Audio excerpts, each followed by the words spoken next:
Hello, and welcome to the Outlier Podcast, the podcast for everyone who is interested in building better homes. My name is Anthony, and I am the founder and lead designer of Outlier, and I'm passionate about creating beautiful and high-performing homes. I sit down regularly to chat with industry experts to help educate Australians about the potential of creating healthy, comfortable, and energy-efficient homes. Whether you are looking to build your forever home, renovate your existing house, or simply eager to learn more, tune in every month wherever you get your podcasts. We hope you join us on this journey. This is episode 18, and in this two-part episode, we chat with Brian from iSmart Building Group and Simon from Melbourne Sustainable Homes, two of the 7 directors of Sustainable Builders Alliance. We discuss the ins and outs of SBA, zero carbon homes, and the educational content they provide and look to substantially grow into the future. We also touch on personal growth and the positive impacts SBA has had for both our guests. It's a must listen for those looking for a reliable educational source on building better that will continue to provide an evolving wealth of knowledge. I wouldn't mind hearing a little bit more about your own personal journeys in this, and maybe if you could share some feel-good moments or some aha moments or things that have maybe encouraged you and what you're doing in your own businesses to keep going or develop further in different directions. And I know, Brian, you're quite passionate with Passive House, and it'd be great if you could touch on that and how that all came to align as well. I guess feel-good moments. Personally, I would have 3 feel-good moments in SBA, which they were very personal. So the first one is Simon, you'll remember this. Years ago, I had a really, really tough time in the business, like a very tough time. COVID hit, and it knocked us for 6, and I almost lost the business. It was very, very close. And I asked the guys in a meeting. I said, "Look, guys, I'm out. I gotta leave. My attention needs to be elsewhere." So I left, and I left for maybe the guts of 2.5 months or so. Mm-hmm. And I came back into a meeting. I had straightened the business out, and I worked day and night, as we do. We're small business owners. We all go through these problems. Straighten the stuff out, save the business. Wasn't fully saved, but back on a track where I could get my head back into to my additional stuff. And I came back to a meeting, and it was like I never left. And that was a really feel-good moment for me to come back in, and I was accepted back in. And nobody asked me, like, what happened. They just said, "How are you? How's things? Are you okay? Do you need anything?" And we moved on. That was it. And for me, that was a really feel-good moment because I felt now I'm back part of something again. I've got, all the other stuff that I do is it's got a focus and it's got an end goal. You have a business, you have to make that business because you need to make a wage, to put food on the table, feed your family, keep a roof over their head. The SBA is different. The SBA is my karma, right? And it's my feel good personal thing that I do for myself, right? That's I don't know how to describe that, but that's how I box it off. That's well okay? described. Yeah. Yeah. So when I came back after those 2.5 months, and it was a long slog, it was really difficult. I felt like a big weight lifted off my shoulders. It's like, wow, oh my God, it's good to be back. It's good to be back with the boys, have a bit of banter, and then now let's get focused back into what we're doing. That was probably my biggest feel good moment, I think, out of SBA. So on a personal level. Second to that, it would be the launch night's probably a close second. Really, really, really fantastic. I got on a plane and flew over, didn't know what to expect, and it was incredible. The reception we got, the feedback we were getting, I'm in Perth, and I just, you go through the daily grind, you do what you do, and you don't realize what you're actually achieving. You never stop and take stock. You know what I mean? That night for me was a big night where there was the realization that Jeremy actually said it on the stage. He got up, and at the start of his speech, he said, "Shit, I thought I was the only one." And that was a very, very good line. I don't know how many people have commented on that. There was, I don't know, was there 200 people there, Simon? There would have been the guts of 200 people, maybe more. It was a true testament to what we're actually doing. And it was a great realization personally for me that we are actually achieving.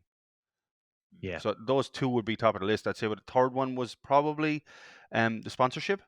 So without any advertisement, we filled all of the founding members' sponsors in 2 weeks.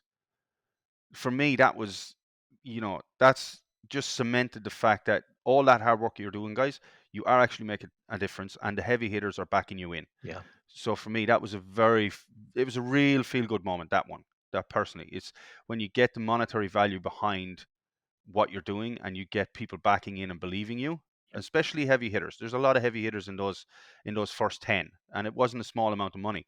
So yeah, that was a feel good moment for me. I guess that's my 3. Yeah, I mean, I'm Simon? feeling good after hearing that. Yeah, I, Yeah. I knew you'd nail that, Brian. There's plenty more to add, but those 3 points, it's hard to go past. The launch night was exceptional. I think we were all hoping that it would be great, but none of us were really sure of the support that we would actually have. But again, the show of support, as Brian mentioned, throughout the founding sponsors was overwhelming. It was like, wow, these big conglomerates getting on board, and not just conglomerates that are just greenwashing, Yeah. conglomerates like Wholesome, that are putting their money Yep. where their mouth is and creating a product, carbon neutral concrete. Like, is this a unicorn? It's pretty phenomenal. It's been an amazing ride. The Sustainable Builders Declare and Sustainable Builders Alliance to this point, a challenging ride, but there's Yeah. it's clear with the support, especially this past year. There's a real thirst for it and a real need for it, and clearly with our climate challenges, there is a great Yeah, there need is a for real need for it. I mean, where did you think this would be 5 years ago? Or when was its inception at Builders Declare? 2019 was when I joined. 2019 Yeah. Yeah. So was. did you even think that this would ever end up to this point here, where you've just created something that could potentially be one of the most informative resources in our industry in this country? Personally, I did. Ah, I love it. I've said this several times. Um, uh, the first meeting I went into, I wasn't, because as a small business owner, your time is valuable, right? Um, After listening to the first webinar, and I got in touch with the boys, and then I said, right, I'll go to the first meeting, I'll see what it's about, and then I'll make a decision on whether I'm going to continue. And I couldn't decide after the first meeting. And then I went to the second meeting, and after that second meeting, I knew all in. I Yep. said, this is going to go.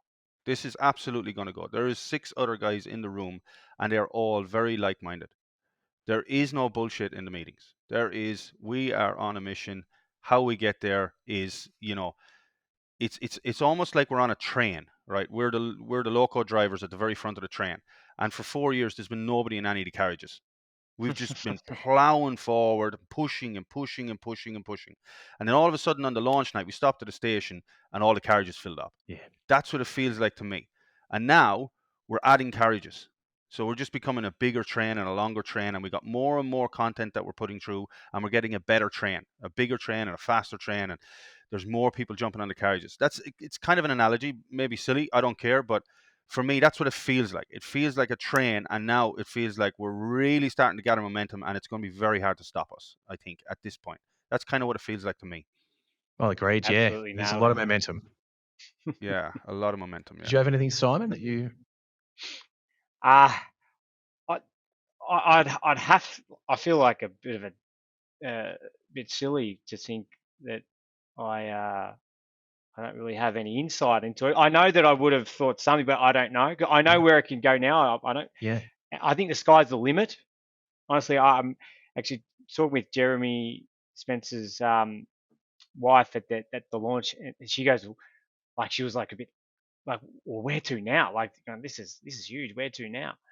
And we're like, don't know. But there's so much capacity and so much room for improvement. It's Yeah. phenomenal. Like, I'm chair of these meetings, but I have very little experience in chairing a meeting, and I've applying my time now. I've looked at the Australian Institute of Directors to try and figure out how to best to run a meeting. Like Brian's talking about now, they're no bullshit. I want to get them even more no bullshit. Yeah. Because it is a challenge to get. Well, like, this is like our second job to get clarity around, I suppose, the consequences of decisions that we're going to make. That's a real challenge for us at this point. And Did you just yeah, say second job, Simon? sorry. Aren't you a small business owner? What do you mean? Don't you already have 7 jobs? Yeah, well, there you go. Yeah, and I noted there was a charity there as well, so I don't even want to. Yeah, You know what? yeah, If you don't mind, I mean, you're both a massive influence on SBA and the direction it's going in. I'd love to maybe just have a bit of a quick discussion around you both individually and your businesses and where you're taking this in your own businesses as well. Because I mean, it's not like you're just doing SBA and then just not applying that in your own businesses. So it might be really insightful to sort of just touch on that as well. I am an avid passive house builder, right? Staunch, and when you jump in the trenches of passive house, you don't leave. You, like anyone that's in passive house, you do it right, and once you do it right, you can't go back. Um, I would say, if anything, I have been educated more through SBA than I have through passive house. So there's now more of an understanding from me personally that, as good as passive house is, it is not the answer. We're not going to get there by just using passive house. We need to be open minded and we need to consider the rest of the industry. That for me was one of the biggest things that SBA has taught me. It's You're not just the elitist passive house industry. You eventually will change the industry, and the National Construction Code will come towards passive house. But at the moment, that's long term thinking. How do we change the industry short term? That for me personally. So I'm not every house I build now is passive house. Previously, it was. Every single home I built was an airtight passive house home. Every single one of them had HRV. Now, 2 of the 6 builds I have at the moment, 2 of them are passive solar design. So they're high performance timber frame. And by listening to Jeremy and by being educated, like with the information that's coming through, that there is so much more that we can do for the industry right now, rather than bang the drum of passive house. And I'm going to get in trouble for this, but like, I think the greater goal is much more important than just staying in your lane. I think we can't stay in our lane. Yeah. I think we need to move outside of that, and I think with what we're doing with SBA, I think that's one of the levers that we can pull to actually make change. We all have knowledge. Like, everyone in the passive house industry has a huge amount of knowledge, right? Why can't we share that knowledge to make sure that we have, um, I guess, risk mitigation in the industry? Let's use the knowledge from passive house to risk mitigate in the mainstream industry to bring their performance up without having leaky building syndrome and all this other kind of Yeah. stuff. Do you know what I mean? Yeah, I do. I think that's probably one of the biggest things I was conflicted for a while. In SBA, I was really conflicted. But if we can have 7 people, 3 of which are passive house and the other 4 that are not, like, I wouldn't say they're not, they're not adopting those principles right now. And Yeah. that's fine. But to have 7 people that can agree in a room, then for me, that tells me, right, well, the industry obviously needs this information. How do we get this knowledge out? And how do we risk mitigate so that we don't have issues and problems later? How do we make sure that we have healthy buildings? I think for me, that's one of the biggest things about us as we move forward. I think personally, that's how I describe that, or how I deliver that. I don't know, but I know that SBA is the starting point. Yeah, I mean, just the power of education. Yeah, As you mentioned, absolutely. educated with a broad perspective in a room of like-minded, or I guess everyone's got that like-minded outcome. And yeah, Mm. what was it like for yourself, Simon? Like, for your own business, where did it come from and where are you going? Yeah. To touch on Brian's point as well, Brian coming from a specialist passive house builder, an exceptional passive house builder. We never dived into the passive house, or not never, but never went all the way. We adopt the principles Yep. to a point, loosely, but we're more a passive solar design building firm, and we specialise in renovations of heritage homes within inner city Melbourne. So that's our bread and butter of bringing these old rundown homes that everyone's lived in Melbourne. I think leaky, cold, terrible winters, bringing them up to a really a world class standard. We often would do a blower door test. We don't really want to get it any lower than 5s, because it's very very rare that we sort of put in a HRV. But the early days, Builders Declare, when we have the webinars, I'd invite all our team to watch the webinars, and they all got a lot from it. But I certainly was getting asked of how can we incorporate that more into the business, and sort of a little bit like it was challenging at the time. But I feel like now with the Sustainable Builds Alliance, the website, it's there for all to see. I know a couple of our lead chippies are reading through it. They're using it as it is now, like as a course, like as a document. I was stoked to hear about that. But I do look forward to being able to implement it more into the business. And I think if we can, that roadmap, it's like an encyclopedia for sustainable homes. And if we can chunk that down and make that more digestible, even for carpenters and even plumbers and electricians, breaking it down to those trades, well, that'll make Brian and myself's lives a lot easier, I'm sure. When you got trades that know what they're doing, your life's a hell of a lot easier. I mean, is there even a resource available for individual trades who are focusing on this? Jeez. Not that I'm aware of. No. Yeah. Nah.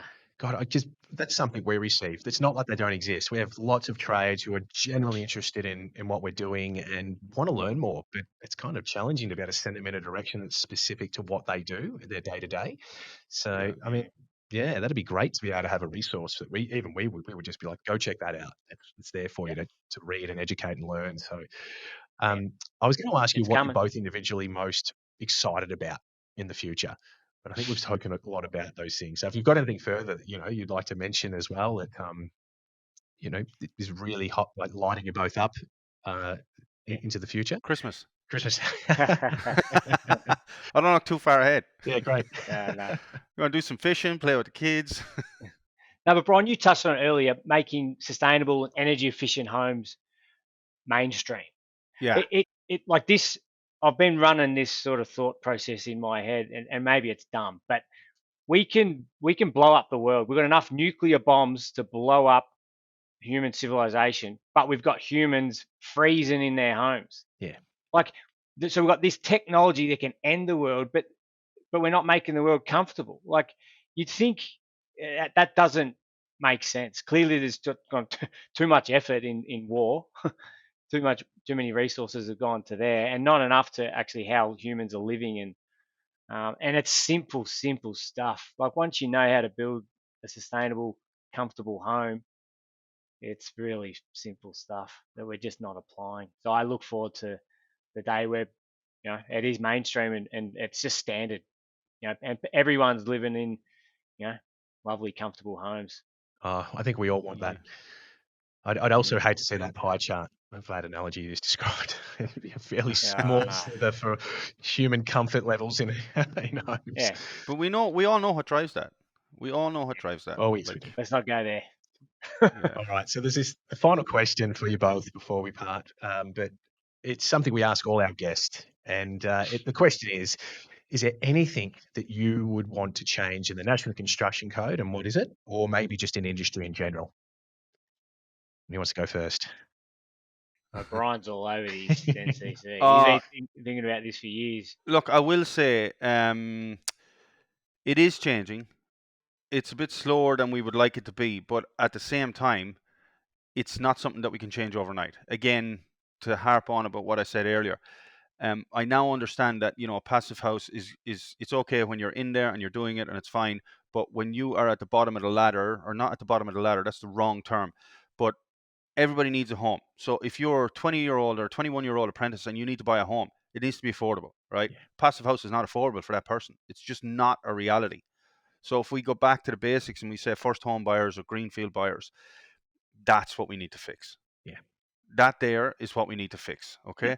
Now, if we look at the trajectory of the National Construction Code, it's heading in the right direction. Absolutely. We can see the 5 passive house principles are in the code now. They're not mandatory, but they're in there. So that means the trajectory will be that one day they will all be mandatory. Yeah. We know that. That's going to happen eventually. For me, the thing is risk mitigation, right? It seems like they're doing what they're, all I would say is I would like to see, in the words of Jesse Clark, I would like to see moisture management and waterproofing in the same office. Yeah. Those two guys need to talk to each other. Okay? If they talk to each other and they understand what they're doing and they understand where the industry is at, we shouldn't have an issue, right? We'll have an adoptive process that will take time, and eventually everyone will have houses like they have all over Europe. It's just going to take time. So, is there one thing I would change in the code? No, not necessarily. I would say they're on the right track.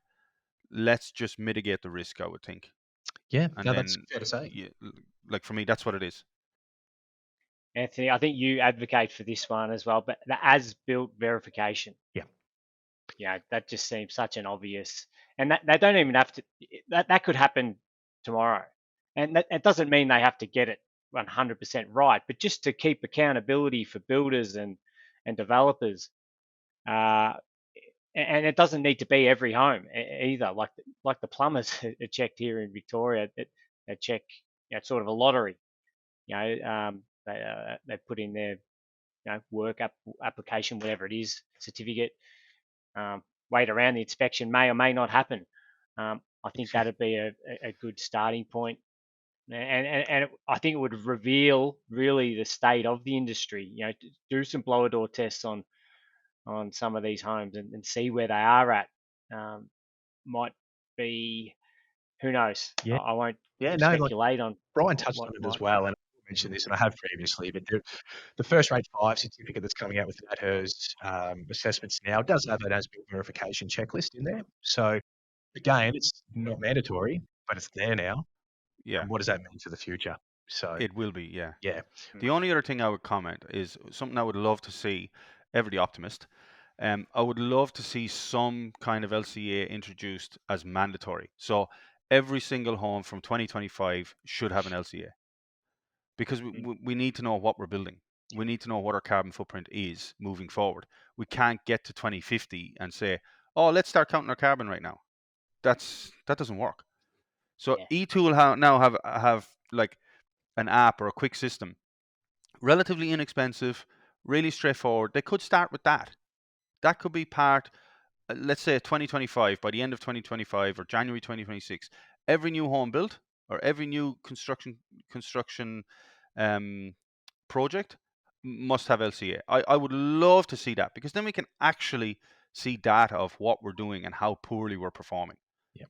And we can improve on that. I think that's something, like we've spoken about this, I don't know, many times, Simon, in our meetings. Like we would love to have some kind of a carbon count system on SBA. I don't know how we do that. It's in very, very early days. It's in its infancy, like everything else. But I think as a country, we need to step in and start acknowledging that where we are right now, and how do we improve? Well, we improve by putting this in front of people so they know. Well, the only way to do that is to actually collect the data. If we don't start collecting the data, then we're going around in circles, aren't we? yeah, and I will I would name love Rapid to see that. LCA and a few other tools that are out there that are very easy to learn. Yeah, very like cost. it can be part of the CDC process. Yeah. Like as part of your certificate of design compliance process, you must have an LCA. Yeah, You know they're what I not mean? time consuming, everyone either listening. It's like I say, they're very No, straightforward, it's just nice and another easy. professional, Yeah, and it's $300. I just don't see it. And then further to that, I would say in 2028 or 2029, there needs to be some kind of carbon offset program. Like there has to be, so that you, regardless of what you're building, you need to be zero carbon. And it's, again, that's not that hard. It's easy for me to say because I'm sitting in a chair and I only build timber frame homes, right? So if we use 18 cubic meters of timber, then we replant 36 cubic meters of timber. You know what I mean? yeah, So that's offsetting. So we're carbon zero, even though if you do an LCA, we're carbon neutral anyway. But we need to be the opposite direction. We need to we need to really speed up the process. I can see a few more educational guides on SBA here. Yeah, the Sorry, sky's the Simon, we limit with sort of this stuff, digressed isn't it? there as well. But was there anything that you thoughts that you'd want to change in the NCC or maybe just in industry at this time? No, I think Brian's hit the nail on the head there. But again, that as built verification, I'd love to see that. Yeah, well, But I think also on the data, the LCA, it's pretty astounding that if humans are good at anything, we're good at. We've collected so much data. So I think that would be. I mean, if you don't know what you're aiming for, how can you hit it? So to collect that data and be able to aim for zero carbon homes at whether it's 28 or 29 or 2030. Yeah. Um, Oh gosh, well that's another that'd be thing that great. we're very, very fond of here, and that's data collection. We've got countless sensors in our builds, and basically giving us live data back on exactly how they're performing, so that we can just better educate ourselves and what works and what doesn't, and make those fine-tune adjustments moving forward. So we'll probably share fair bit of that information with some case studies on our own website and things moving forward in the near future. But I totally agree. It's that data collection is what we use to look back in that historical format to drive our direction forward in the future. So, Absolutely. Any final thoughts at all, Brian and Simon? Thanks for having us on, mate, and thanks for what you do. You guys are, you're pushing hard the same as us. We're all aligned in what we're trying to achieve here. There's, for me, I've got about 20 odd podcasts I listen to, and you guys are in the top 6. It's like we're all pushing for the same goal here. So I know Hamish referred to us as a guerrilla organization a few years ago. I could safely say I don't think we're that anymore. I don't think we can be called an underground guerrilla association anymore. But it is those groups. There's plenty of us out there. We keep pushing. We keep getting that information, getting that knowledge out there, and you can see from SBA that it is making a difference. Absolutely, it's making a difference. Yeah. Simon, any final thoughts at all? Yeah, I can add to Brian. Yeah, thank you. And I'd love to see, as you mentioned, all that sensor, all that data. I'd love to really get some insight from that, because I mean that's the way we're going to improve the homes that we build. So, look, just thanks for what you do. You're on board with us. We're all speaking from the same hymn book, as Brian would say. Yeah, absolutely. I mean, I'm a huge supporter of SBA, and I truly believe that you will pave the way forward here for a lot of our industry. And it's just, as you said, just the beginning. And where this goes, I'm excited to see and follow along the journey. I know I personally, listen to your podcast as well, and have learned a lot and absorb a lot of information from that. And thank you both as well. I wish you all the best with both your personal endeavours and with SBA in the future. You've got a fan here, that's for sure. And excited to see where this all goes for you. Thanks very much, Anthony. It's been good. Thanks, Anthony. Really good having us on. Thank you. Thank you for listening to the Outlier podcast. You can find helpful links and contact information regarding this episode in our show notes and on our website, outlierstudio.com.au/podcast. If you like our show, please leave a review and make sure you subscribe to never miss a new episode.